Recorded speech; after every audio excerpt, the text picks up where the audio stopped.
Very important topic है, interesting भी है और वेटेज वाला भी है। In fact first law of thermodynamics तक अगर तुमने क्या सही से पढ़ा तो physics as well as chemistry दोनों के क्वेश्चन तुम क्या कर सकते हो, बना सकते हो। अब सिंस ये क्लास ड्रॉपर की है, इसमें सिस्टम क्या होता है, सराउंडिंग क्या होता है, यूनिवर्स क्या होता है, राइट, कितने टाइप के सिस्टम होते हैं, ये सब मैं नहीं बता रहा। मैं एक्सपेक्ट कर रहा हूं कि ये सब कुछ तुमको पता होगा। पता है, राइट। तो सिस्टम का मतलब सीधा सीधा वही कि भाई जिसको स्टडी कर रहे हैं, उसके अलावा जितनी चीजें बन गई वो बच गई, वो सराउंडिंग, दोनों को मिला के यूनिवर्स। सिस्टम कितने टाइप के, 3, ओपन, क्लोज और एडियाबेटिक, राइट। जिसमें हम ये बोलेंगे कि भाई अगर कहीं पे ये माना हुआ है कि ओपन सिस्टम में मतलब हीट और मास दोनों का एक्सचेंज हो सकता है, क्लोज में सिर्फ हीट का एक्सचेंज और एडियाबेटिक में दोनों का एक्सचेंज नहीं हो पाएगा। तो ये 3 चीजें क्या है देखा हुआ है। यहां पे ये सारी चीजें हमें क्या है पता है। हमें क्या करना है, जो शुरू करना है, हमारा मेन टारगेट रहेगा first law of thermodynamics. But उससे पहले 1-2 चीजें हम थोड़ा सा यहां पे और डिस्कस कर ले रहे हैं। हम थर्मोडायनेमिक्स में पढ़ने वाले हैं बेसिकली थर्मोडायनेमिक प्रोसेस के बारे में। तो सबसे पहले हमें यह पता होना चाहिए कि कहीं भी अगर ये लिखा हुआ है कि थर्मोडायनेमिक प्रोसेस है, ये थर्मोडायनेमिक प्रोसेस है, कितने टाइप के प्रोसेस हैं, तो हमको पता होना चाहिए कि भाई इसका मीनिंग क्या है। और हमको यह भी पता होना चाहिए कि कितने टाइप के थर्मोडायनेमिक प्रोसेस होते हैं। ग्राफ के टाइम पे थोड़ा मोड़ा ये पार्ट हमने क्या किया, डिस्कस किया हुआ है। कुछ लोग हैं जो ग्राफ के बाद ज्वाइन किए हुए हैं और कुछ लोग हैं जो उस टाइम पे ये चीजें भूल गए होंगे। तो ग्राफ के टाइम पे थोड़ी मोड़ी चीजें हमने क्या किया, डिस्कस किया हुआ है। तो अगेन मेरा क्वेश्चन वही है कि भाई थर्मोडायनेमिक प्रोसेस का मतलब क्या है और ये कितने टाइप के होते हैं, कितने टाइप के हैं, 4 टाइप के। कितने, कौन कौन सा, isothermal, adiabatic, isochoric and isobaric. ये उनका, मैंने नहीं बोला कितने टाइप के, मैं उनका आंसर दे रहा हूं जो उन्होंने बोला क्या 4 टाइप के होते हैं, ठीक है। तो ये 4 टाइप के अगर तुमने थर्मोडायनेमिक प्रोसेस बोला हुआ है तो मुझे पहले ये बताओ कि है क्या, ये प्रोसेस का मतलब क्या है। बाकी लोगों के आंसर क्या थे, इनफाइनाइट, राइट। बाकी लोगों के आंसर है कि थर्मोडायनेमिक प्रोसेस कितने टाइप हो सकते हैं, इनफाइनाइट टाइप हो सकते हैं। तो पहले तो हमें क्या करना है, यही समझ लेना है कि जो हम पूरे चैप्टर में क्या कर रहे हैं, पढ़ रहे हैं, उसका मीनिंग क्या है। तो समझो बेटा, थर्मोडायनेमिक प्रोसेस अगर कहीं पे लिखा हुआ है या प्रोसेस कहीं पे लिखा हुआ है, उसका सीधा सीधा मतलब होता है ये एक पाथ है, ये एक रास्ता है। तो सवाल आता है कि सर ये रास्ता जो है, ये पाथ है, वो कहां से कहां तक का है। तो हम कहते हैं कि ये जो पाथ है वो एक थर्मोडायनेमिक स्टेट से लेके कहां तक का है, दूसरे थर्मोडायनेमिक स्टेट तक का, राइट। तो एक थर्मोडायनेमिक स्टेट से जब हम दूसरे थर्मोडायनेमिक स्टेट में क्या करते हैं, जाते हैं, तो इनके जाने का जो रास्ता होता है वही कहलाता है क्या, थर्मोडायनेमिक प्रोसेस। अब थर्मोडायनेमिक स्टेट का मतलब क्या है, थर्मोडायनेमिक स्टेट का मतलब है कि एक ऐसा स्टेट जिसका pressure, volume, temperature, internal energy सब हमने क्या किया, काउंट किया हुआ है। तो मान लो हमने बोला कि पहले स्टेट का pressure, volume, temperature P1, V1 और क्या है, T1 है। अगर इसमें से कोई एक या मोर देन 1 को हम क्या कर दे, चेंज कर दें, जो नहीं कि तीनों ही चेंज हो, कोई भी एक क्वांटिटी इंक्लूडिंग हीट या इंटरनल एनर्जी या एक से ज्यादा हम क्या कर दे, चेंज कर दें, तो वो कहला जाएगा दूसरा थर्मोडायनेमिक स्टेट। जरूरी नहीं है कि तीनों को ही चेंज करें, कोई भी एक चेंज होगा तो अब वो क्या हो जाएगा, दूसरा स्टेट हो जाएगा। यहां से यहां तक हम किस प्रोसेस से पहुंचे, किस रास्ते से पहुंचे, वही कहलाएगा क्या, थर्मोडायनेमिक प्रोसेस। अब इसको समझने का तरीका सिंपल ऐसा है, और ये चीजें मैंने ऑलरेडी क्या किया, बताया हुआ है। एक बार हम वापस से क्या करें, रिपीट कर रहे हैं बस, कि भाई एक जगह से दूसरे जगह जाने के कितने रास्ते हो सकते हैं, इनफाइनाइट। एग्जांपल याद करो, मैंने लिया था कि अगर हमें जाना है कहां से कहां, भिलाई से रायपुर, तो भिलाई से रायपुर जाने के लिए अगर हमें रास्ता चूज करना है, पाथ चूज करना है, तो कितने पाथ हो सकते हैं। तो आंसर निकल के आया यार, इनफाइनाइट पाथ हो सकते हैं। अरे बहुत सारे रास्ते।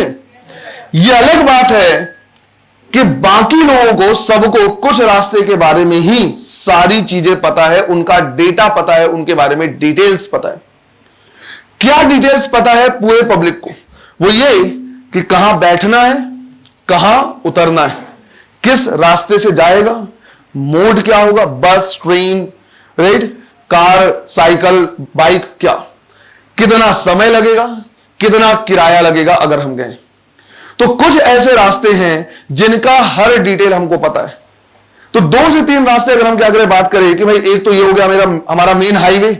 हमें पता है कि अगर हम क्या करें, ढिल्लन होटल के पास से चाहे तो बस पकड़ेंगे और सीधा सीधा क्या करेंगे, वहां के बस स्टैंड में उतर जाएंगे, या यहां के बस स्टैंड में बैठेंगे, वहां के बस स्टैंड में उतर जाएंगे। हमको यह पता है कि कितना किराया लगेगा, हमको यह पता है कि लगभग कितना समय लगेगा, हमको यह भी पता है कि वो बस कहां कहां रुकेगी। दूसरा रास्ता हमको पता है कि हम रेलवे स्टेशन से ट्रेन पकड़ के जा सकते हैं, उसके बारे में हमको पता है कहां बैठना है और वहां जाके कहां उतरेंगे। हमको यह पता है कि कितना टाइम लगेगा, कितना फेयर लगेगा। कुछ लोग और हैं जिनको दूसरा एक और रास्ता पता है कि थोड़ा सा लंबा है पर घुमा के एक तरफ से और है, वहां से भी जा सकते हैं। तो जाने के कुछ ऐसे रास्ते हैं जिनके बारे में सबको प्रॉपर नॉलेज है। सबको प्रॉपर नॉलेज कहने का मतलब है सबको यह पता है कि कितना टाइम लगेगा, कहां बैठना है, कहां उतरना है, यह सब कुछ डिटेल पता है। ऐसे रास्ते जिनके बारे में सबको पता है इज कॉल्ड स्टैंडर्ड रास्ता, स्टैंडर्ड पाथ। लेकिन इनके अलावा और बहुत सारे रास्ते हैं जिनके बारे में सबको नहीं पता, कहां से जाना है, कहां निकलेंगे, बीच में क्या पड़ेगा, ये सब कुछ नहीं। और इसका एग्जांपल मैंने दिया था, याद करो, मैंने बोला था कि अगर मान लो कोई चोर है जो भिलाई से चोरी करके क्या कर भगना शुरू कर दे किधर रायपुर, उसको रायपुर पहुंचना है, तो बस में बैठ के थोड़ी ना जाएगा आराम से। वो क्या करेगा, हो सकता है जंगल के रास्ते से भगना शुरू करे, बाइक ले ले, कहीं इधर उधर खेत वेत से निकल। अब उस रास्ते के बारे में सबको नहीं पता। इस रास्ते के बारे में इनफैक्ट हो सकता है उसको भी ना पता हो कि भाई जब वो भग रहा है, यहां से जा रहा है, तो कहां से इंटर करेगा और कहां जाके निकलेगा। रास्ते में कितने नदी नाले पहाड़ ये सब मिलेंगे, कितना पेड़ मिलेगा, ये नहीं पता। वो पाथ कैसा होगा उसके बारे में नहीं पता।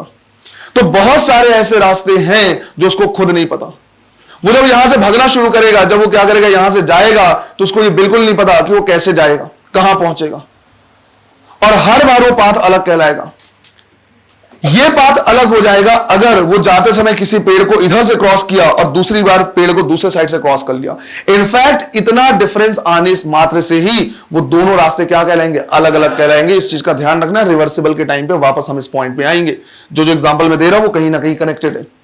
अगर वो थोड़ा सा भी उसमें चेंज आया तो वो रास्ता क्या कहलाएगा, अलग कहलाएगा। तो इनफाइनाइट रास्ते हो सकते हैं, हो सकता है एरोप्लेन से जाए, हो सकता है इधर से जाए उधर से, तो रास्ते इनफाइनाइट हो सकते हैं। बट इस इनफाइनाइट रास्ते में बहुत सारे रास्ते लोगों को नहीं पता। इस तरह के रास्ते को बोलते हैं नॉन स्टैंडर्ड रास्ता। इसी तरह से जब हम एक थर्मोडायनेमिक स्टेट से दूसरे थर्मोडायनेमिक स्टेट जाते हैं तो हमारे पास इनफाइनाइट टाइप के पाथ या प्रोसेस हो सकते हैं। तो अगर हम प्रोसेस की बात करें तो हम कहेंगे जो प्रोसेस है, थर्मोडायनेमिक प्रोसेस है, वो कितने टाइप के हो सकते हैं, इनफाइनाइट टाइप के हो सकते हैं। इनमें से कुछ ऐसे रास्ते हैं जिनके बारे में सबको पता है, that is known as standard process, standard process, right. और ऐसे हमारे पास 4 स्टैंडर्ड प्रोसेस हैं, राइट। 4 स्टैंडर्ड प्रोसेस हैं। एक है आइसोकोरिक, जिसमें वॉल्यूम कांस्टेंट है। मतलब हम एक स्टेट से दूसरे स्टेट जा रहे हैं और हमको ध्यान रखना है कि जब हम यहां से यहां तक जाएं तो कुछ भी हो जाए वॉल्यूम में कोई चेंज नहीं होना चाहिए। अब हमको पता है कि अगर वॉल्यूम में चेंज नहीं होगा तो प्रेशर कैसे बदलेगा, टेम्परेचर कैसे बदलेगा। आइडियल गैस इक्वेशन हमारे पास है PV इक्वल टू nRT। अगर हम वॉल्यूम को कांस्टेंट रख दे तो प्रेशर डायरेक्टली प्रोपोर्शनल हो जाएगा किसके, टेम्परेचर के। हम बता पाएंगे कि अगर टेम्परेचर डबल हुआ है तो प्रेशर भी डबल हो गया होगा, टेम्परेचर आधा हुआ है तो प्रेशर भी आधा हुआ होगा। हम सारा डिटेल क्या कर सकते हैं, बता सकते हैं, हम ग्राफ बना सकते हैं, हम सब वैल्यूज निकाल सकते हैं। इसी तरह से हमारे पास दूसरा स्टैंडर्ड प्रोसेस है आइसोबैरिक, जिसमें हम प्रेशर को क्या करेंगे, कांस्टेंट करेंगे। हम बोलेंगे जब हम यहां से यहां तक जाएंगे तो कुछ भी हो जाए प्रेशर चेंज नहीं होना चाहिए, कुछ भी हो जाए प्रेशर चेंज नहीं होना चाहिए।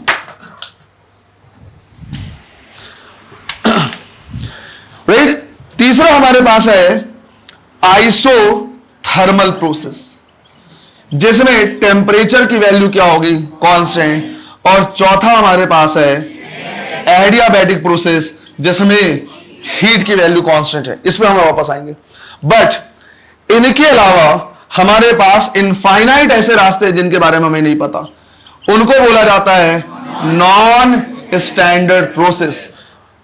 केमिस्ट्री में या फिजिक्स में हम नॉन स्टैंडर्ड प्रोसेस नहीं बोलते हैं, ये नॉन स्टैंडर्ड, बट इनका प्रॉपर नाम होता है, और इनका प्रॉपर नाम होता है पॉलीट्रॉपिक प्रोसेस। वो सारे पाथ, वो सारे ग्राफ, वो सारे इक्वेशंस जिनके बारे में हमें नहीं पता, वो सब कहलाएंगे क्या, पॉलीट्रॉपिक प्रोसेस, पॉलीट्रॉपिक रास्ते। तो इनफाइनाइट नंबर ऑफ पाथ हो सकते हैं। तो आना सर इसके बारे में अगर पता ही नहीं तो क्वेश्चन पूछेगा या नहीं पूछेगा, क्वेश्चन पूछेगा, क्वेश्चन पूछा हुआ है, क्वेश्चन आराम से आएंगे और बनाया जा सकते हैं। कैसे क्वेश्चन आएंगे, किस टाइप का प्रोसेस आएगा, वो सब हम क्या करेंगे, आइडेंटिफाई करेंगे। बट मेरा एक डाउट है कि आइसोथर्मल ऐसा प्रोसेस है जिसमें टेम्परेचर कांस्टेंट है, और एडियाबैटिक ऐसा प्रोसेस जिसमें हीट कांस्टेंट है। मतलब इसमें हीट नहीं बदल रहा, टेम्परेचर बदल रहा होगा, इसमें टेम्परेचर नहीं बदल रहा, हीट बदल रहा होगा। मेरा डाउट यह है कि क्या दोनों प्रोसेस सेम है या अलग अलग है? कैसे? राइट, दोनों प्रोसेस अलग अलग कैसे हैं? तुम यहां पे ये बोलना चाहते हो कि हीट दे चाहे निकाले टेम्परेचर नहीं बदलेगा, और तुम यहां पे बोलना चाह रहे हो हीट बिना दिए या बिना निकाले टेम्परेचर बदल जा रहा। तुम यहां पे ये बोलना चाह रहे हो कि सर देखिए हीट कांस्टेंट टेम्परेचर कांस्टेंट नहीं, मतलब हीट में नहीं दूंगा फिर भी टेम्परेचर बढ़ जाएगा। मेरा क्वेश्चन है सिर्फ कैसे?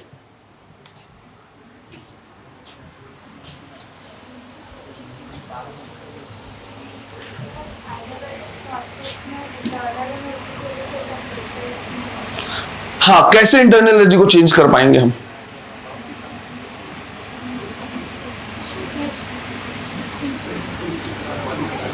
इंटरनल एनर्जी बदला तो टेम्परेचर बदला, दोनों एक दूसरे के फंक्शन है। इंटरनल एनर्जी टेम्परेचर का ही फंक्शन है, मतलब टेम्परेचर बदला तो इंटरनल एनर्जी तो ऑब्वियसली बदला होगा, पर कैसे? इंटरनल एनर्जी को कैसे बदलेंगे? डाउट आया?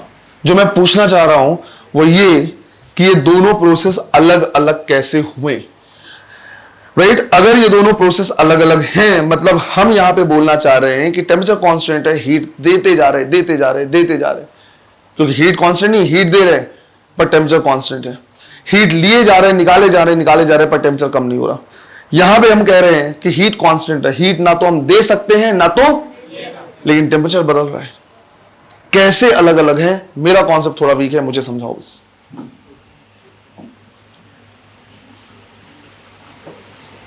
एक्सप्लेन करने की कोशिश करो।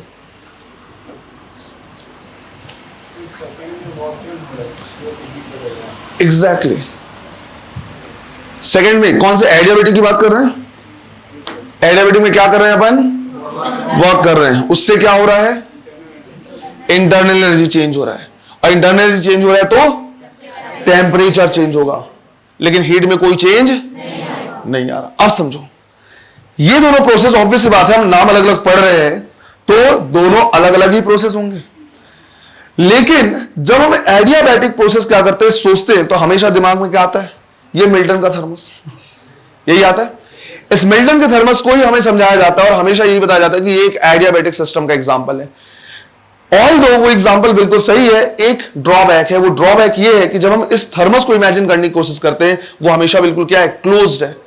जब वो क्लोज है तो उसका वॉल्यूम भी कांस्टेंट है, जहां पे वर्क डन करने का कोई स्कोप नहीं रहता। तो हमारा दिमाग ये सोच ही नहीं सकता कि भैया वर्क डन भी तो किया जा सकता है। समझो, अगर मान लो मैंने तुमसे बोला कि भाई हमारे पास क्या है, एक इस तरह का सिलेंड्रिकल सिस्टम है, और हमने कह दिया कि भाई ये जो है वो पूरा का पूरा जो वॉल है वो कैसा है? एडियाबैटिक वॉल है। राइट, एडियाबैटिक वॉल है, मतलब ना तो इसमें कोई हीट जा सकता है, ना तो इससे कोई हीट निकाल सकते हैं। तो हीट ना तो दिया जा सकता है ना तो लिया जा सकता है, पर मुझे क्या करना है? टेम्परेचर चेंज करना है। तो टेम्परेचर चेंज किया जा सकता है विदाउट हीट। कैसे? वर्क करके। अगर मैं इसको कंप्रेस करना शुरू करूं, तो जैसे मैं कंप्रेस करना शुरू करूंगा, ये जो मॉलिक्यूल्स हैं इनके बीच का डिस्टेंस क्या हो जाएगा? कम। जब मॉलिक्यूल्स के बीच का डिस्टेंस कम होगा तो इनके बीच में कोलिजन बढ़ेगा, और कोलिजन से इनका टेम्परेचर क्या होगा? बढ़ेगा। तो बिना हीट दिए या लिए टेम्परेचर बढ़ाया या घटाया जा सकता है with the help of work. अगर हम इस पे वर्क करें या सिस्टम वर्क करें तो इसका टेम्परेचर क्या हो जाएगा? चेंज हो जाएगा। तो हम कहेंगे प्रोसेस एडियाबैटिक है, हीट चेंज नहीं कर रहे हैं लेकिन टेम्परेचर चेंज हो रहा है। बिल्कुल उसी तरह से आइसोथर्मल प्रोसेस भी हो सकता है। आइसोथर्मल प्रोसेस में हम कह रहे हैं कि भाई हीट दिए जा रहे हैं पर टेम्परेचर चेंज नहीं हो रहा है। कैसे नहीं हो रहा है? जितना हीट दे रहे हैं उतना ही सिस्टम वर्क कर दे रहा है। एक तरफ से हीट दिया उतना ही उसने वर्क कर दिया। तो इंटरनल एनर्जी, स्टोर्ड एनर्जी में कोई चेंज नहीं, इंटरनल एनर्जी में कोई चेंज नहीं है, मतलब टेम्परेचर में कोई चेंज नहीं होगा। इंटरनल एनर्जी के बारे में हम क्या करेंगे? सीखेंगे। ये बिल्कुल वैसे ही हो गया कि भैया तुम्हारे पास 100 रुपए हैं, तुम्हारे घर वाले ने तुमको 10 रुपए दिए, तुमने 10 रुपए खर्च कर दिए, 20 रुपए दिए, 20 रुपए खर्च कर दिए। क्या तुम्हारी सेविंग में कोई चेंज हुआ? नहीं। तो हम कहेंगे जितना हीट हम इसको दे रहे हैं उतना ही वो सिस्टम क्या कर दे रहा है? वर्क कर दे रहा है। तो प्रोसेस कैसा हो गया? आइसोथर्मल, पर हीट तो दे रहे हैं, तो एडियाबैटिक नहीं हुआ। तो दोनों क्या हैं? अलग अलग हैं। जिनके मन में आ रहा होगा सर साइक्लिक प्रोसेस, तो बेटा साइक्लिक प्रोसेस अपने आप में कोई प्रोसेस नहीं है, कोई इंडिविजुअल उसकी आइडेंटिटी नहीं है। साइक्लिक प्रोसेस स्टैंडर्ड और नॉन स्टैंडर्ड प्रोसेस का मिला जुला पार्ट है। उसमें कुछ पार्ट स्टैंडर्ड, कुछ नॉन स्टैंडर्ड या सारे स्टैंडर्ड। बेसिकली अलग अलग टाइप के प्रोसेस जब मिलके घुमा फिरा के वापस ओरिजिनल पॉइंट पे आ जाएं तो प्रोसेस कैसा कहलाएगा? साइक्लिक। तो साइक्लिक अपने आप में कोई प्रोसेस नहीं है, उसमें आइसोकोरिक हो सकता है, आइसोथर्म हो सकता है, 2-3 अलग अलग टाइप के प्रोसेस हो सकते हैं। कॉन्सेप्ट ये है कि वो अलग अलग पाथ से घुमा फिरा के जब वापस अपनी जगह पे आ जाए तो प्रोसेस कैसा कहलाएगा? साइक्लिक। रिवर्सिबल का कॉन्सेप्ट जबकि क्या है? अलग है। रिवर्सिबल का कॉन्सेप्ट जब हम सीखेंगे तो थोड़ा सा वहां पे प्रॉपर डिस्कशन चलेगा, राइट? वो कॉन्सेप्ट उतना भी वेग नहीं है, उतना भी नॉर्मल नहीं है जितना हम क्या करते हैं समझ लेते हैं। उसको समझना है प्रॉपर तरीके से, वहां पे समझेंगे। तो रिवर्सिबल और साइक्लिक अलग अलग है। साइक्लिक यह है कि 2-4 अलग अलग प्रोसेस है, घुमा फिरा के वापस अगर अपने घर पे आ गया तो हम कहेंगे प्रोसेस कैसा है? साइक्लिक है। क्लियर है? तो सबसे पहले तो हमें क्या करना है, यही समझ लेना है कि भाई हमारे पास जो हम पढ़ने वाले हैं थर्मोडायनेमिक प्रोसेस वो है कितने कितने टाइप के होते हैं। क्या क्लियर है? आज के बाद जब भी ये बोला जाएगा कि भाई कितने टाइप के पाथ है, कितने टाइप के थर्मोडायनेमिक प्रोसेस है, तो हमेशा क्या है? इनफाइनाइट। जिसमें से कुछ के बारे में हमको पता है that is known as standard, जिनके बारे में नहीं पता वो नॉन स्टैंडर्ड। प्रॉपर नाम क्या है? Polytropic process. क्लियर है? ये सबसे पहले इसको लिख लो बेटा, ऑफ थर्मोडायनेमिक्स। बट उससे पहले एक छोटा सा हमारे पास क्या है और लॉ है जिसको हम क्या कर रहे देख रहे हैं, वो है जीरोथ लॉ ऑफ थर्मोडायनेमिक्स। अब इसका नाम जो जीरोथ पड़ा वो इसलिए क्योंकि पहले फर्स्ट लॉ सेकंड लॉ ये सब क्या हो गया, पब्लिश हो गया। उसके बाद एक ऐसा लॉ और उन्होंने सोचा जो उनको लगा कि ये इनका बेसिक है, इसलिए उससे पहले होना चाहिए, इसलिए इसका नाम रख दिया गया जीरोथ।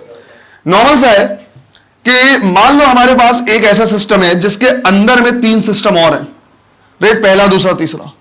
अब ये तीनों सिस्टम जो हैं वो ऐसे सिस्टम के अंदर हैं जो एडियाबैटिक कोटिंग की हुई है ना। तो ये हमने बोल दिया कि ये वाला जो वॉल है सबसे बाहर वाला, ये कैसा है? एडियाबैटिक वॉल है।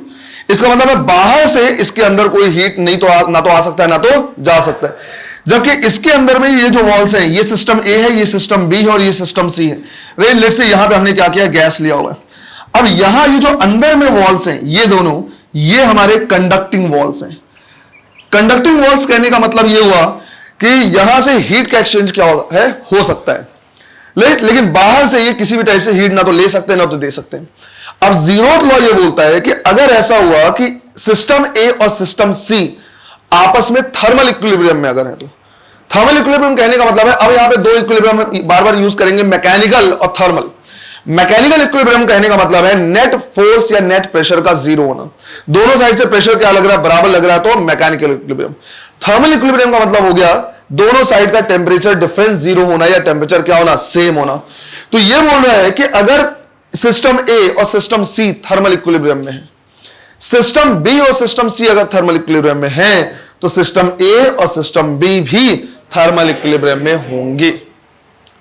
बस इतना ही चर्चा करेंगे, इसके बाद दोबारा जीरोथ लॉ के बारे में हम बात नहीं करेंगे। क्लियर है ये? राइट? इसको लिख लेना, तुमको पता है क्यों ऐसा है ना। लिख लो, इसको डेफिनेशन लिख लो बस।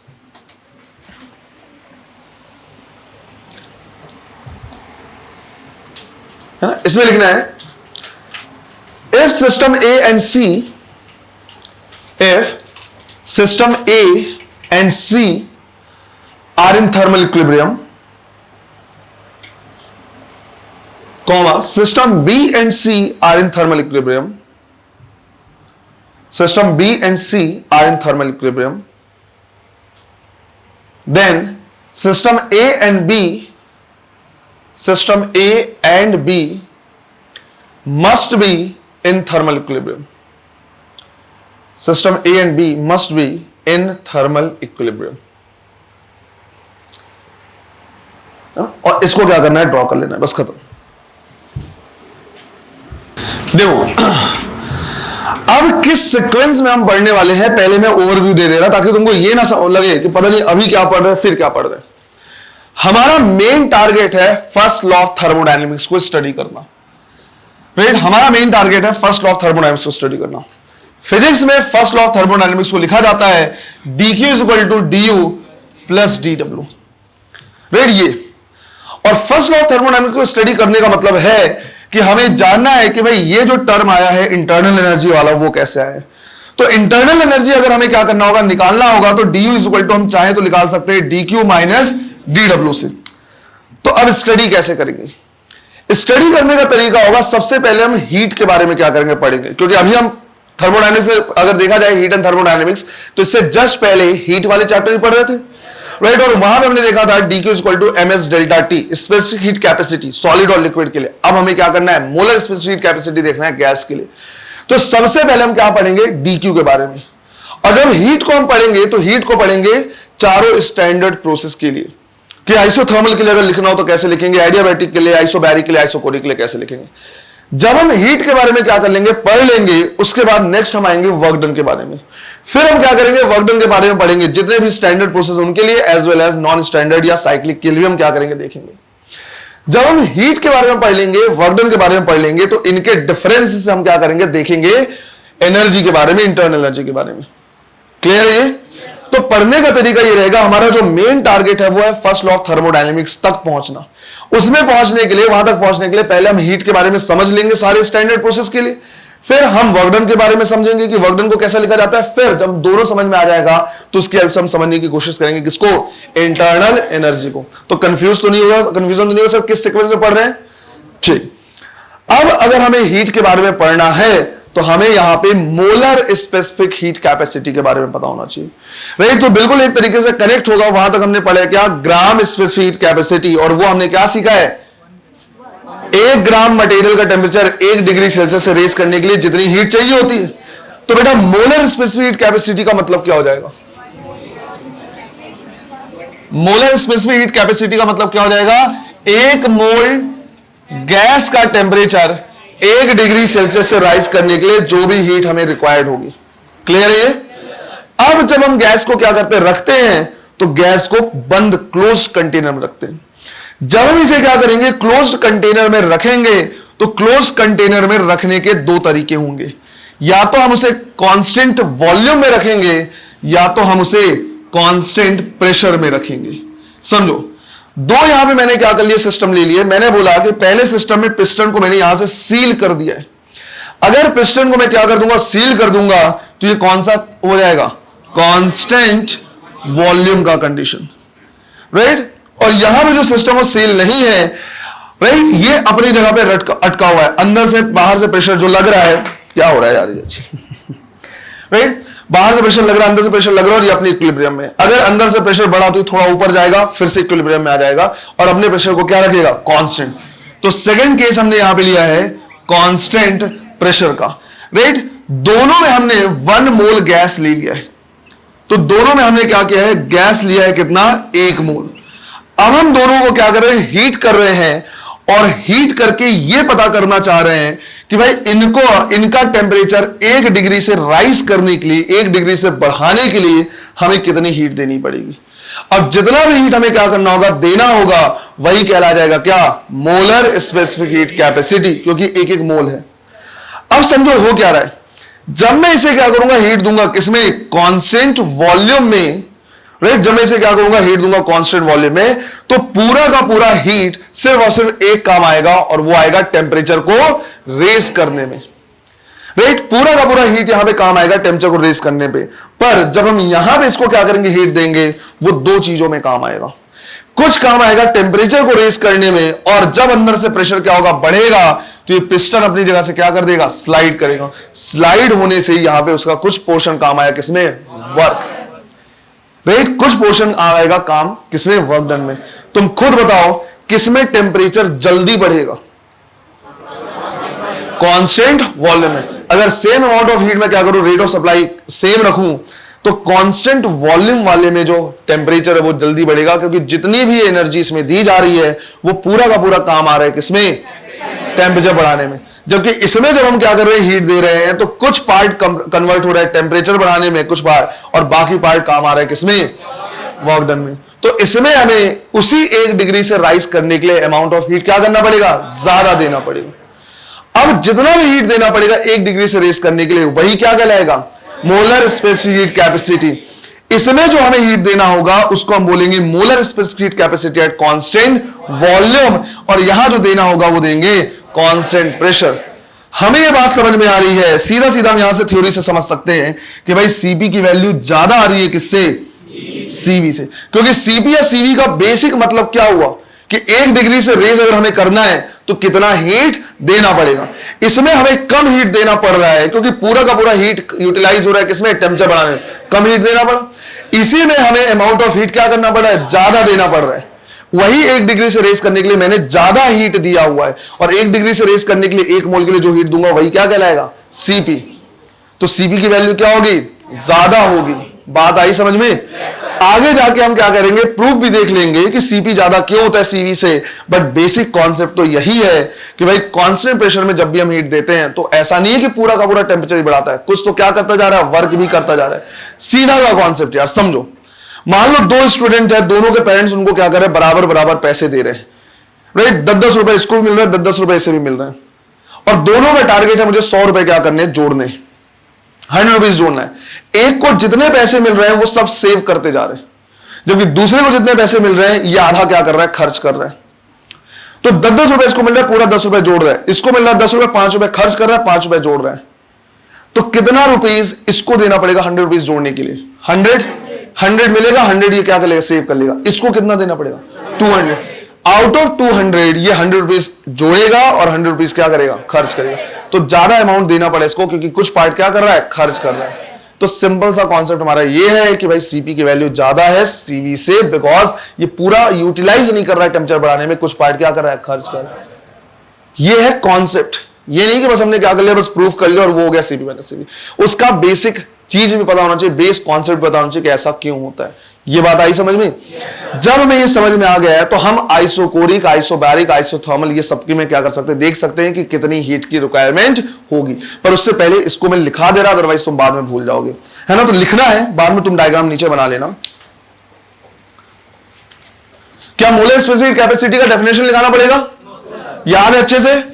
हाँ, तो सीधा क्या करना है, इसी रीजन को लिखना है।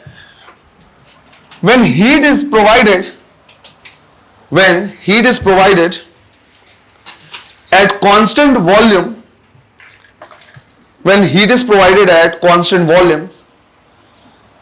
then complete heat is utilized.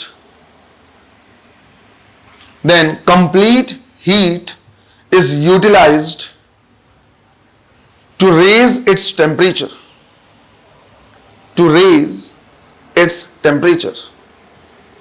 Whereas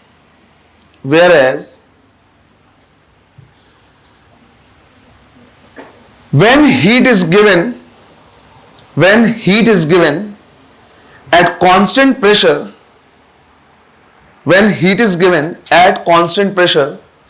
then some of the heat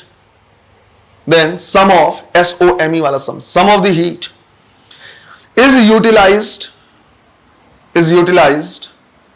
to raise the temperature,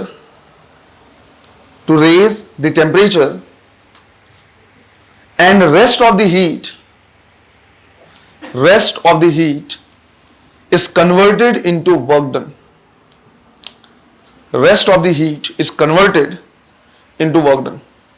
That is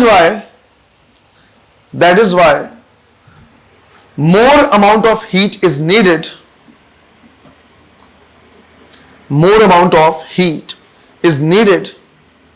to raise the temperature.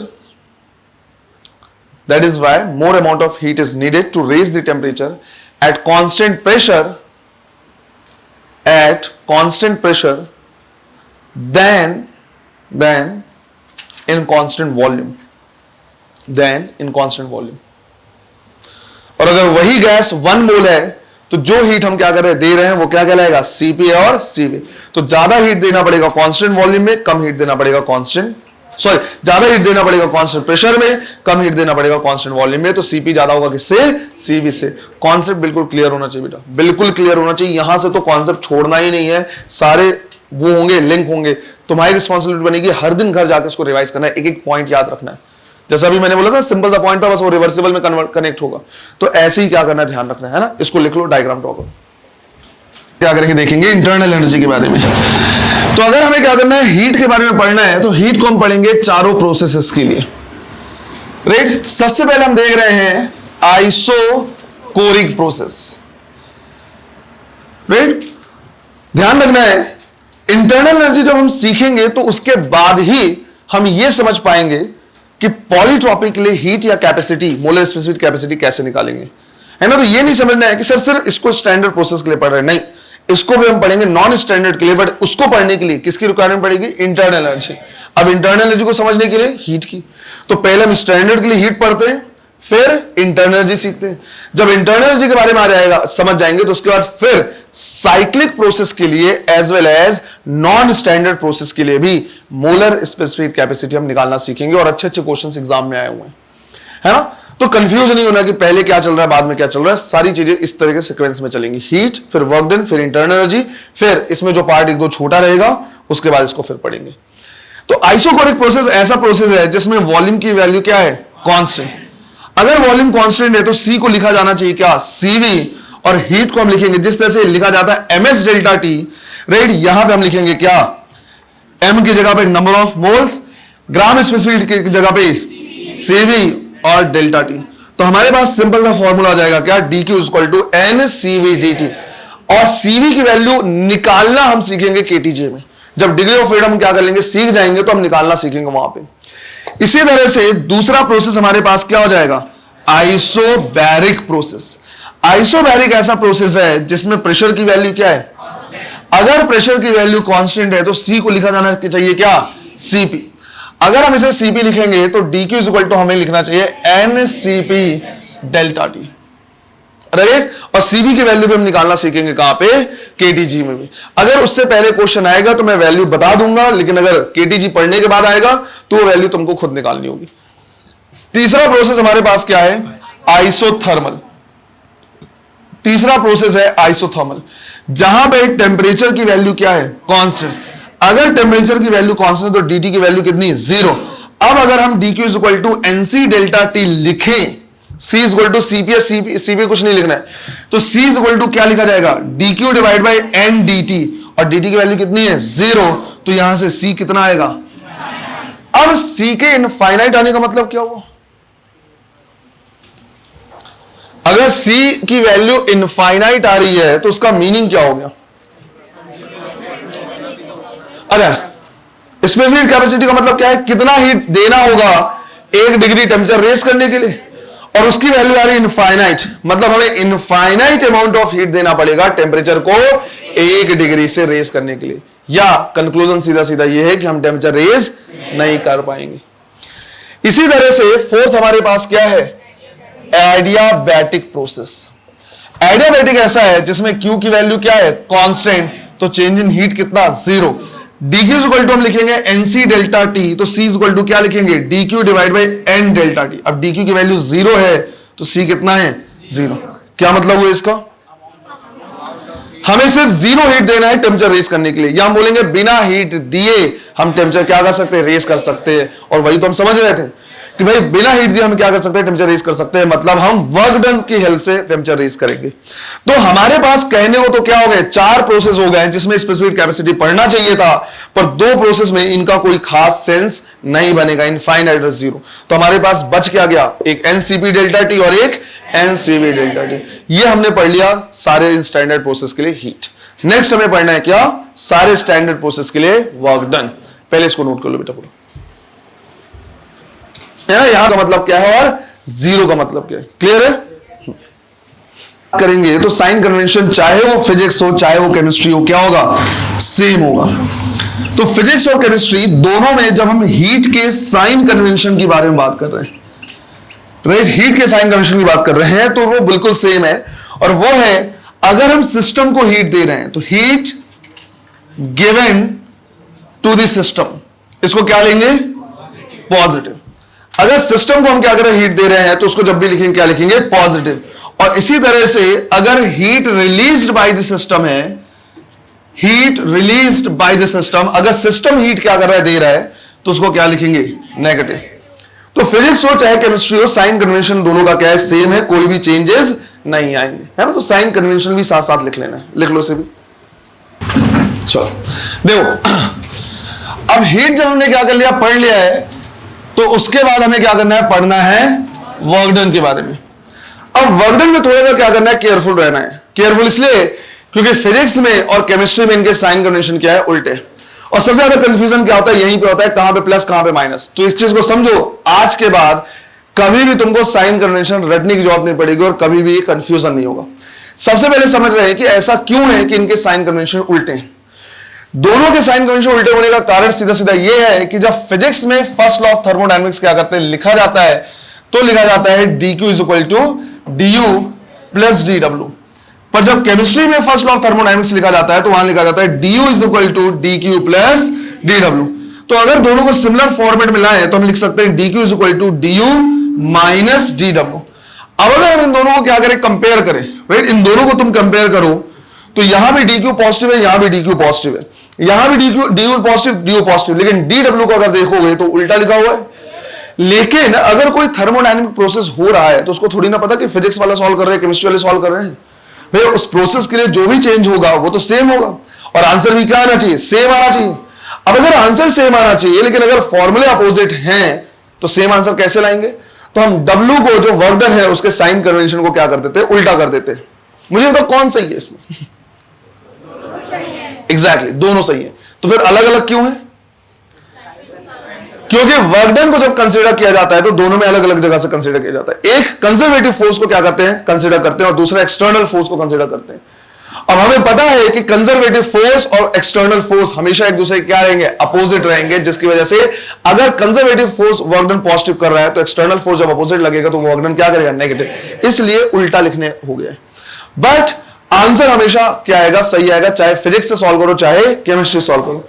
तो इसके लिए वर्क डन जो किया लिखा जाता है वो उल्टा लिखा जाता है। अगर फिजिक्स में वर्क डन पॉजिटिव ले रहे हैं तो केमिस्ट्री में क्या लेंगे, नेगेटिव, ताकि ये नेगेटिव और ये नेगेटिव फिर से क्या हो जाए, पॉजिटिव। फिजिक्स में अगर नेगेटिव लिया जाएगा तो यहां पॉजिटिव, तो यहां नेगेटिव लोगे तो नेगेटिव हो जाएगा, यहां पॉजिटिव लोगे तो भी क्या रहेगा, नेगेटिव रहेगा। तो आंसर अल्टीमेटली क्या आएगा, सेम आएगा। पर वही दिक्कत हो जाती है, सर हमको याद करना पड़ता है और हम कभी कभी क्या करते हैं, भूल जाते हैं। तो बेटा आज के बाद भूलोगे नहीं, किसी भी तरीके से सही तरीके से समझना है। वर्क डन का मेन कॉन्सेप्ट कहां है, फिजिक्स में या केमिस्ट्री में? तो फिजिक्स में हम अकॉर्डिंग टू बिल्कुल जो हमने सीखा हुआ है उसी के हिसाब से चलते रहेंगे। कोई रटने की जरूरत नहीं, कोई भी याद रखने की जरूरत नहीं कि क्या वर्क डन है क्या नहीं है। सिंपल से समझो, work done is equal to, हमने अभी तक सीखा है F डॉट ds, बट हम यहां पे फोर्स को नहीं, प्रेशर को क्या करते हैं, प्रेफर करते हैं। तो हम फोर्स को लिख सकते हैं pressure into area multiplied by ds। उसके बाद एरिया इंटू ds को कंबाइन करके क्या लिखा जा सकता है, वॉल्यूम। राइट, तो एरिया इंटू ds को अगर हम क्या करें, कंबाइन करें तो इसे लिख सकते हैं क्या, वॉल्यूम। तो वर्क डन का हमारे पास फॉर्मूला आ जाएगा P डेल्टा V, और अगर हमें पूरा निकालना है तो हम दोनों को क्या कर देंगे, इंटीग्रेट। अब ये हमारा सबसे बेसिक फॉर्मूला है, ये जो है हमारा सबसे बेसिक फॉर्मूला है। ये वो वर्क डन है जो किसी भी टाइप के प्रोसेस में हमेशा क्या होगा, एप्लीकेबल होगा। लेकिन हां, प्रोसेस अलग अलग होता जाएगा तो वर्क डन को लिखने का तरीका अलग अलग होता जाएगा। ये बिल्कुल सिमिलर है जब हमने वर्क पावर एनर्जी में पोटेंशियल एनर्जी का कॉन्सेप्ट सीखा था। याद करो, पोटेंशियल एनर्जी का सबसे बेसिक फॉर्मूला क्या है, du is equal to minus F dot D R. ये वो फॉर्मूला है जो हमेशा एप्लीकेबल है, लेकिन अलग अलग टाइप के फोर्स आते जाएंगे तो लिखने का तरीका भी अलग अलग होता जाएगा। जब फोर्स, स्प्रिंग फोर्स लिखोगे तो यही हाफ के एक्स स्क्वायर हो जाएगा। ग्रेविटेशनल फोर्स लिखोगे तो G_m1 m2 बाई आर हो जाएगा, माइनस भी रहेगा साथ में। इलेक्ट्रोस्टैटिक फोर्स लिखोगे तो K Q1 Q2 by R. तो बेसिक फॉर्मूला ये है, अलग अलग फोर्सेस के लिए लिखने का तरीका क्या है, अलग अलग। बिल्कुल उसी तरह से वर्क डन का बेसिक फॉर्मूला यही है, लेकिन अलग अलग टाइप के प्रोसेस के लिए वर्क डन क्या होगा, अलग अलग होगा। मतलब ये वो फॉर्मूला है जो हर टाइप के प्रोसेस के लिए एप्लीकेबल है। हर टाइप के प्रोसेस का क्या मतलब है यहां पे, standard as well as non polytropic, जितने भी प्रोसेस है सब में। इसी तरह से अगर मान लो कहीं प्रेशर और वॉल्यूम का ग्राफ दिया हुआ है, राइट, प्रेशर वर्सेस वॉल्यूम का ग्राफ दिया है और मुझे वर्क डन निकालना है, तो मैं कैसे निकालूंगा, एरिया अंडर द ग्राफ से। क्योंकि बेटा अगर मान लो एक तरफ पे वॉल्यूम दिया हुआ है, एक तरफ पे क्या दिया, प्रेशर दिया है, वह इस तरह का ग्राफ दिया हुआ है, तो वर्क डन निकलेगा P इंटू V से, मतलब Y इंटू एक्स से। और जब जब हमें Y इंटू एक्स निकालना होता है हम क्या निकालते हैं, एरिया अंडर दी ग्राफ। तो अगर हम चाहें तो या तो ऐसे निकाल लें या वर्क डन निकाल लें, किससे, area under the PV graph, right, ऐसे भी निकाला जा सकता है। अब ये दोनों ही फॉर्मूले चाहे हम क्या करें, पी डेल्टा वी निकाले, चाहे area under the PV graph निकाले, ये हमेशा सबके लिए एप्लीकेबल है, चाहे वो स्टैंडर्ड प्रोसेस हो चाहे पॉलीट्रॉपिक हो। और ये हमारे लिए बहुत इंपॉर्टेंट हो जाता है। हम यहां पे लिखेंगे applicable for both standard and polytropic process, right. सबके लिए क्या होगा, ये एप्लीकेबल होगा, चाहे वो स्टैंडर्ड हो चाहे polytropic. Area under the graph, PV के एरिया अंडर द ग्राफ तुम निकाल सकते हो, और पी डेल्टा वी वाला फॉर्मूला तुम क्या कर सकते हो, यूज कर सकते हो। रही बात साइन कन्वेंशन की, तो साइन कन्वेंशन कैसे यूज करना है वो समझते हैं। तो एक चीज ध्यान रखना है बेटा, पूरे थर्मोडायनेमिक्स में और पूरे ऑप्टिक्स में एरो बहुत जरूरी है, राइट। ग्राफ में एरो का ध्यान रखना जरूरी है, क्योंकि एरो से हमें पता चलेगा कि भाई ये एक्सपेंशन है या कंप्रेशन है, और एक्सपेंशन या कंप्रेशन के बेसिस पे ही वहां पे वर्क डन या तो पॉजिटिव होगा या तो नेगेटिव होगा। अगर ध्यान नहीं रखा तो पॉजिटिव की जगह नेगेटिव, नेगेटिव की जगह पॉजिटिव, और उल्टा करोगे आंसर गलत आएगा, मोस्ट प्रोबेबली ऑप्शन में रहेगा ही रहेगा, क्योंकि उनको पता है ज्यादा ज्यादा ये क्या करेंगे, साइन कन्वेंशन में गलती करेंगे। साइन कन्वेंशन में गलत कर करके क्या क्या आंसर ला सकते हो ऑप्शन में पहले से रहेगा। तो गड़बड़ वाली बात है। गड़बड़ वाली बात क्यों है, क्योंकि हमारा आंसर आया और मैच कर गया, तब तो बड़ी दिक्कत हो जाएगी। यही चीज क्या है, गड़बड़ बात है, तो उसका हमें ध्यान रखना है। इसी तरह से ऑप्टिक्स में भी जब रे डायग्राम बनाएंगे तो वहां पे एरो का ध्यान रखना बहुत जरूरी है, क्योंकि अगर एरो का ध्यान नहीं रखोगे तो इमेज ऑब्जेक्ट बन सकता है और ऑब्जेक्ट इमेज बन सकता है, अगर वहां एरो का ध्यान नहीं। तो बिल्कुल प्रण कर लेना है, प्रतिज्ञा कर लेनी है, राइट, सब इस तरह से कि कुछ भी करना है लेकिन एरो का ध्यान तो रखना ही पड़ेगा थर्मो में, और अगर नहीं रखा तो पाप पड़ेगा, ऐसा गीता में लिखा। मैं नहीं कह रहा ऐसा कुछ, राइट, कि थर्मोडायनेमिक्स में और एरो में अगर ध्यान नहीं रखा यहां पे ऑप्टिक्स में तो पाप पड़ेगा, नर्क में जाओगे। नर्क में जाने की सब कितनी बकवास करते हो इधर। तो यहां में हमें क्या करना है, देखना है दोनों। तो दो केसेस हम क्या कर रहे हैं, देख रहे हैं। केस वन है हमारे पास, राइट, केस वन हम देख रहे हैं एक्सपेंशन का।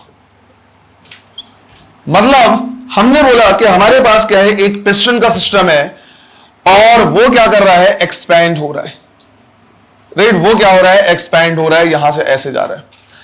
अब मुझे ये बताओ कि अगर कहीं पे एक्सपेंशन हो रहा है, या लेट्स से दूसरा केस हमारे पास कंप्रेशन का है, कहीं पे क्या हो रहा है, कंप्रेशन हो रहा है, तो इसमें जब बोला जाता है कि work done on the system, work done by the system, तो इसका मतलब क्या हुआ। अगर मान लो बोला गया कि work done on the system, तो ऑन द सिस्टम मतलब हम वर्क करेंगे, work done on the system मतलब work done by the external force. एक तो अपने मन से ऑन और बाई के लिए जो रटा हुआ है ना, इसको निकाल दो अपने मन से, रटा ही नहीं रटा तुमने, ऐसे ऑन और बाई ये बस रट लिया है, इसको निकाल लो, क्योंकि work done on the system को हम work done by the external force बोल सकते हैं, और अगर सिर्फ उतने में दिमाग लगाया तो गड़बड़ करोगे, इसको पहले दिमाग से निकाल दो।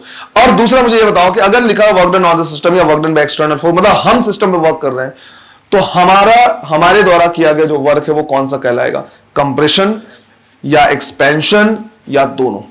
तीन ऑप्शन है। अगर मैं कंप्रेस कर रहा हूं तो work done on the system कहलाएगा, मैं एक्सपैंड कर रहा हूं तो work done on the system कहलाएगा, या दोनों ही work done on the system कहलाएगा। क्वेश्चन तो आया समझ में। अगर कहीं पे लिखा है कि हम सिस्टम पे वर्क कर रहे हैं तो हम क्या करेंगे, कंप्रेस करेंगे या एक्सपैंड करेंगे या दोनों करें, दोनों ही कहलाएगा कि हाँ भैया हमने वर्क किया है। सिर्फ और सिर्फ कंप्रेशन, सिर्फ और सिर्फ कंप्रेशन ही कहलाएगा work done by the external force या work done on the system. क्यों यार, वर्क डन या वर्क पर एनर्जी का बेसिक सा कॉन्सेप्ट है।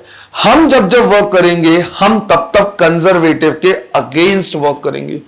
कुछ अगर तुमको मैं याद दिलाऊं तो मैंने तुमको बोला है कि अगर बोला जाए कि इस पे हमें वर्क करना है, work done by external force, तो हमेशा इसको क्या करेंगे, ऊपर की तरफ लेके जाएंगे। क्यों, क्योंकि कंजर्वेटिव फोर्स, ग्रेविटेशनल फोर्स नीचे लग रहा है, और अगर वो फोर्स नीचे लग रहा है तो ये नीचे खुद से जा सकता है। इसे तुम्हारे एहसान की जरूरत तुम जब बिल्कुल अच्छा तो नहीं है। तो हम जब भी इस पे वर्क करेंगे हम हमेशा कंजर्वेटिव फोर्स के अगेंस्ट करेंगे। कभी ऐसा नहीं होगा कि तुम इसको पकड़ोगे और इसको नीचे रखोगे और बोलोगे हमने वर्क किया। Work done by external force physics के लैंग्वेज में ये नहीं है। बिल्कुल उसी तरह से भाई इसमें गैस है और गैस का खुद का क्या है, प्रेशर है, राइट। गैस का खुद का अपना प्रेशर है, वो खुद एक्सपैंड होना चाहता है। यकीन नहीं आता तो पिस्टन हटा के देखो, वो खुद क्या हो जाएगा, एक्सपैंड होगा। एक्सपैंड वो खुद होना चाहता है। तो तुम अगर पकड़ के एक्सपैंड कर दोगे तो तुमने उसमें एहसान नहीं किया, वो खुद बाहर की तरफ प्रेशर लगा रहा है, वो एक्सपैंड खुद से हो सकता है। Work done on the system तब कहलाएगा जब तुम इसको क्या करोगे, कंप्रेस। और work done by the system का मतलब क्या हुआ, एक्सपेंशन। सिस्टम खुद एक्सपैंड होना चाह रहा है, राइट। अब मुझे बताओ, अगर एक्सपेंशन हो रहा है तो वॉल्यूम क्या होगा, इंक्रीज या डिक्रीज, इंक्रीज। इसका मतलब हुआ कि DW भी क्या हो जाएगा, कोई अलग से बताने की जरूरत नहीं, खुद ही हम क्या कर सकते हैं, बोल सकते हैं कि यार वॉल्यूम बढ़ा है। वॉल्यूम बढ़ा मतलब DV पॉजिटिव, DV पॉजिटिव तो DW पॉजिटिव ही होगा। और अगर ये एक्सपैंड हो रहा है तो कौन वर्क कर रहा है, गैस। इसको बोलेंगे work done by the system. तो हमने यहां पे बोला कि भाई work done by the system खुद कैसा आ रहा है, पॉजिटिव। हमने याद नहीं किया कि ऐसे साइन कन्वेंशन ले लो, हमने सिर्फ क्या किया, इस कॉन्सेप्ट को समझा कि भाई गैस जब फोर्स लगाएगा तो कैसे फोर्स लगाएगा, खुद एक्सपैंड होने की कोशिश करेगा। क्लियर है ये। इसी तरह से सेकंड केस हो जाएगा क्या, कंप्रेशन। अब बताओ गैस को कंप्रेस कौन करेगा, हम करेंगे, एक्सटर्नल फोर्स।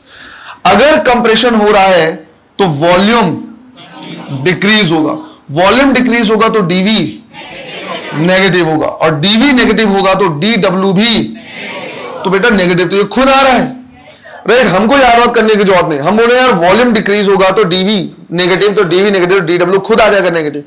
अच्छा, कंप्रेस कौन कर रहा है, एक्सटर्नल फोर्स कर रहा है, हम कर रहे हैं। तो कि भाई work done on the system आ रहा है नेगेटिव, कोई अलग से कुछ भी याद करने की जरूरत नहीं है। जब भी कभी कंफ्यूजन हो, जब भी कंफ्यूजन हो, फिजिक्स वाले तरीके से क्या करो, समझो। फिजिक्स के तरीके से सिंपल क्या करना है, 2 से 3 स्टेप तुमको सोचना है, तुमको आराम से याद आ जाएगा।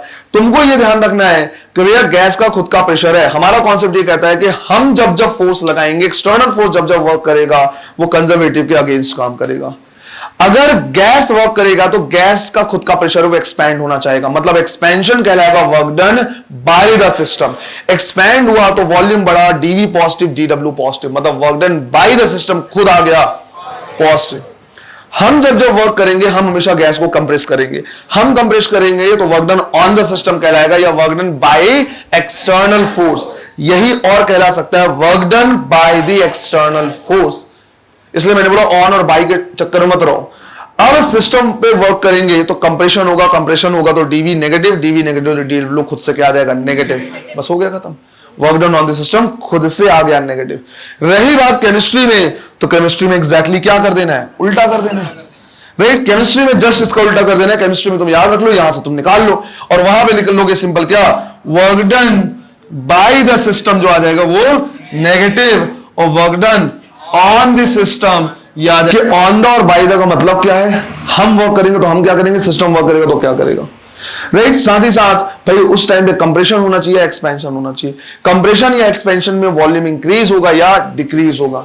अगर इंक्रीज हो रहा है तो क्या होगा, डिक्रीज होगा तो क्या होगा, वर्क डन पॉजिटिव या नेगेटिव खुद आ जाएगा। क्लियर है बिल्कुल। चलो इसको नोट करो बेटा। तो बेसिक हमारे पास क्या है, वर्क डन का एक ही फॉर्मूला है, P डेल्टा V का इंटीग्रेशन। वो एक ऐसा फॉर्मूला है जो हर टाइप के प्रोसेस के लिए क्या है, एप्लीकेबल है, बट उसको हम क्या करेंगे, कस्टमाइज करेंगे प्रॉपर अलग अलग टाइप के प्रोसेस के लिए।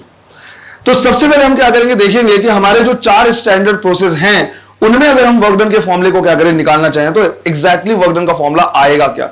ये सेम वही काम है जैसा हमने कहा किया हुआ है पोटेंशियल एनर्जी के टर्म पे। हमने बोला कि पोटेंशियल एनर्जी का बेसिक फॉर्मूला ये है, पर अलग अलग टाइप के फॉर्मूले के लिए स्पेशल जो फॉर्मूले आ रहे हैं, स्पेसिफिक जो फॉर्मूले आ रहे हैं वो हमने देखा था, वही काम हम यहां पे भी कर रहे हैं। तो वही चारों के लिए सबसे पहले हम क्या करेंगे, देखेंगे। पहला हमारे पास क्या है, आइसोकोरिक प्रोसेस। पहला हमारे पास आइसोकोरिक प्रोसेस, ये हमारा फेवरेट प्रोसेस है क्योंकि वॉल्यूम क्या है, कांस्टेंट। अगर वॉल्यूम कांस्टेंट है तो चेंज इन वॉल्यूम कितना, 0। अब वर्क डन का फॉर्मूला हमारा क्या है, P डेल्टा V का इंटीग्रेशन, सिंस डेल्टा V की वैल्यू कितनी है, 0, वर्क डन भी कितना, 0। तो आइसोकोरिक प्रोसेस ऐसा प्रोसेस है जिसमें नेट वर्क डन कितना होगा, 0 होगा। क्लियर है, कोई भी किसी भी टाइप का वर्क नहीं होगा।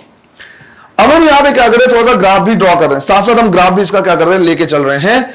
जो प्रेशर, वॉल्यूम और टेम्परेचर के बीच का ग्राफ होता है, इनको बोला जाता है इंडिकेटर डायग्राम, राइट। नाम पता होना चाहिए। कभी कभी क्या है तो बिल्कुल सिंपल से यार ग्राफ ही है, लेकिन नाम ही नहीं सुना हुआ है तो कंफ्यूज होते हैं अननेसेसरली। इंडिकेटर डायग्राम और कुछ नहीं बल्कि pressure volume, volume temperature, pressure temperature, इन सब के बीच का क्या है, ग्राफ है। और ये ग्राफ हम बनाएंगे with the help of ideal gas equation, जिसको प्रोसेस इक्वेशन भी बोला जाता है। सॉरी, प्रोसेस इक्वेशन इसको नहीं, जिसको क्या है, गैस इक्वेशन भी हम सिंपल बोलते हैं। प्रोसेस इक्वेशन अभी दूसरा है, वो भी आएगा। तो पीवी, वीटी और पीटी के बीच का ग्राफ अगर हम देखें तो ऐसे बना सकते हैं। तो पहले हम देख रहे हैं प्रेशर वर्सेस वॉल्यूम। अब हमारे पास है PV is equal to NRT, right, PV is equal to NRT. हम प्रेशर और वॉल्यूम के बीच का ग्राफ बनाना चाह रहे हैं, लेकिन वॉल्यूम तो क्या है, कांस्टेंट। तो अगर वॉल्यूम कांस्टेंट है, एक साइड हमने क्या लिया है, प्रेशर लिया है, और एक साइड क्या लिया है, वॉल्यूम, तो प्रेशर चेंज होता रहेगा लेकिन वॉल्यूम में कोई चेंज।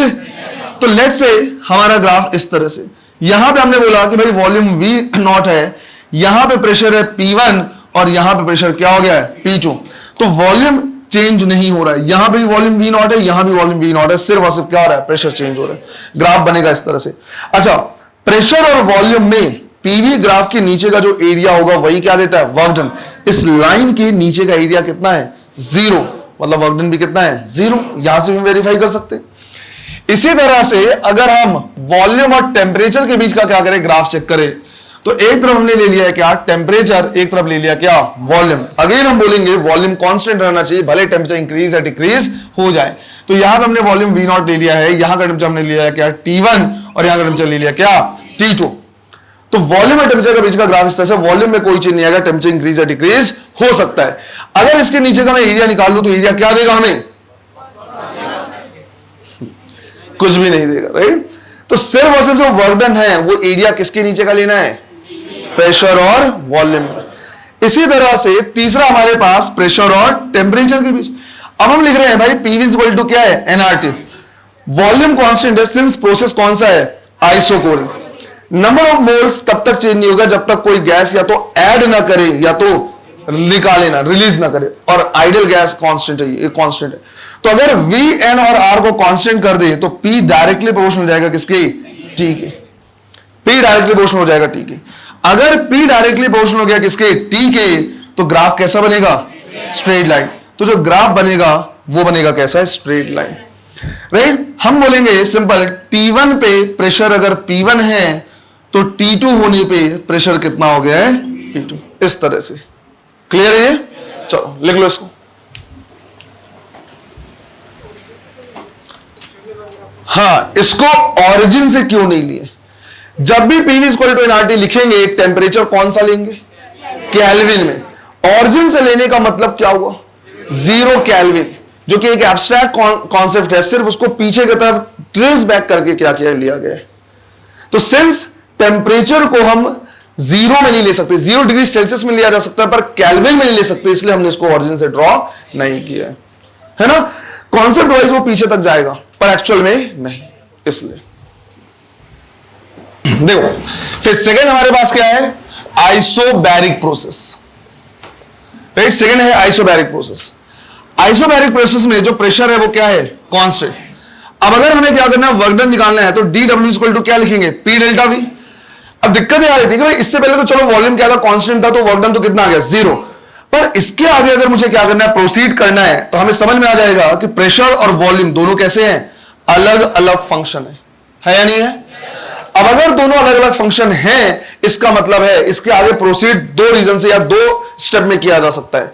या तो पहला प्रेशर क्या रहे, कांस्टेंट रहे ताकि हम उसको बाहर निकाल लें, या फिर प्रेशर को चेंज करें in the form of volume. फिलहाल हम जो पढ़ रहे हैं वो है क्या, आइसोबैरिक। और आइसोबैरिक में प्रेशर क्या है, कांस्टेंट, जिसकी वजह से हम क्या कर सकते हैं, इसको बाहर निकाल सकते हैं।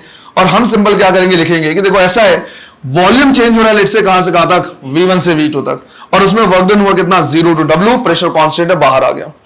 dW हो गया क्या, वर्क डन, ये हो गया प्रेशर, dV का इंटीग्रेशन V, और लिमिट पुट करेंगे तो V2 माइनस V1।